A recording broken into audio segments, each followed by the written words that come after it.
trend towards regional cooperation, integration, built on what has been a substantial de-escalation in the region since 2020-2021. This included the reconciliation between Qatar and its neighbors, the normalization accords between the UAE, Bahrain, Morocco and Israel, a rapprochement between Turkey and the UAE, and perhaps most importantly, this détente between Iran and Saudi Arabia.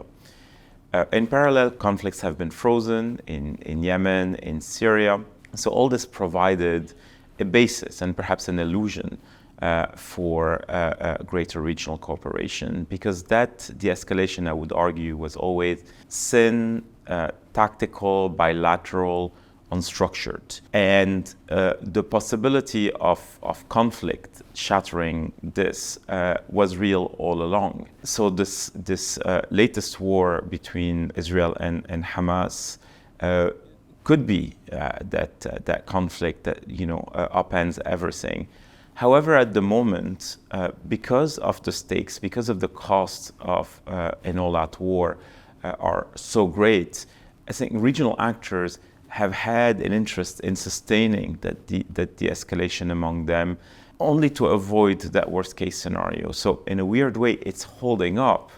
It not may hold up for longer. It may come the victim of a widening of the conflict in Israel-Palestine. But it is a moment of danger in the region that questions some of the assumptions that drove the illusions, the hypes of the past few years.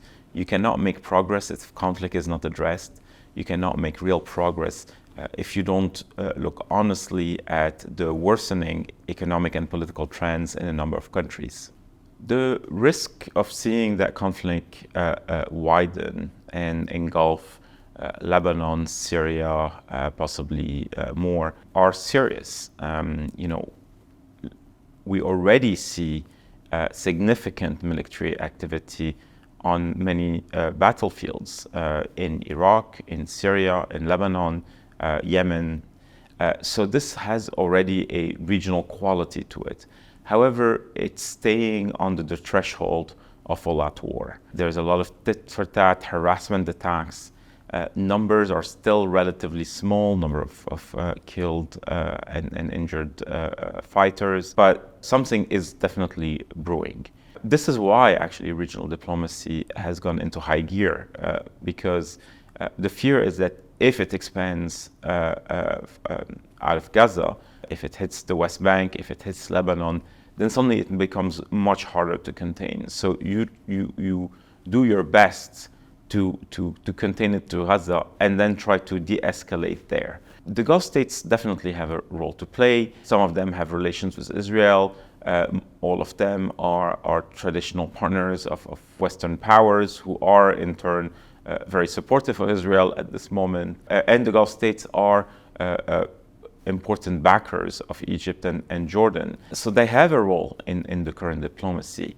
The question is, how do they spend political capital? Because they may be asked to do things that they are uncomfortable or unwilling to do. That has already been the case.